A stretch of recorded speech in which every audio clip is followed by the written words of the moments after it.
হংকংয়ের টাইপো এলাকায় হং ফুক ইয়েন হাউজিং এস্টেটে গত বুধবার ভয়াবহ অগ্নিকাণ্ডের ঘটনা ঘটে।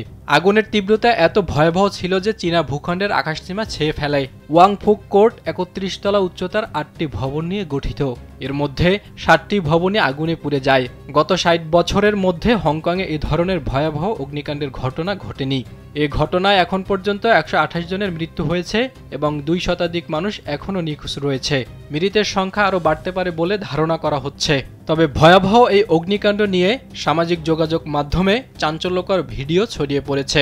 শুরু হচ্ছে দেশের সর্ববৃহৎ প্রযুক্তি মেলা সিটিআইটি মেগা ফেয়ার ২০২৫। চলে আসুন ৮ থেকে ১৩ ডিসেম্বর আইডিবি ভবন, ঢাকা। আগুনের কারণ নিয়ে আবাসিক ও স্থানীয়দের মধ্যে জল্পনা কল্পনা বাড়ার সঙ্গে সঙ্গে সোশ্যাল মিডিয়ায় প্রকাশিত কিছু ছবি ও ভিডিও নেটিজেনদের মাঝে ব্যাপক বিতর্ক তৈরি করেছে।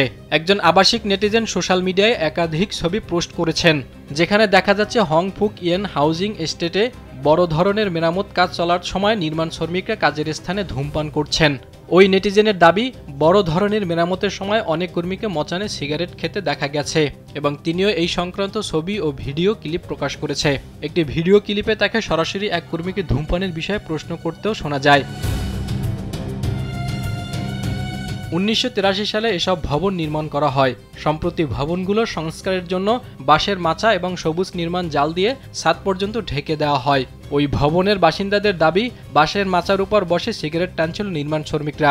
পরে সিগারেটের আগুন থেকেই এই অগ্নিকাণ্ডের ঘটনা ঘটেছে। যদিও আগুন লাগার প্রধান কারণ এখনও স্পষ্ট নয়, তবে স্থানীয় কাউন্সিলর লি ম্যান কিট প্রাথমিকভাবে ধারণা করছেন আগুন লাগার কারণ সম্ভবত মেরামত সামগ্রীতে আগুন লাগার সাথে সম্পর্কিত। এদিকে ভয়াবহ এই অগ্নিকাণ্ডের ঘটনায় পুলিশ এ পর্যন্ত ১১ জনকে গ্রেপ্তার করেছে। স্থানীয় বাসিন্দারা জানিয়েছে, সিগারেটের শেষ অংশে ডিএনএ পরীক্ষা করে দায়ী ব্যক্তিদের দ্রুত গ্রেপ্তার করা হোক। জাহিদুল ইসলাম, কালবেলা।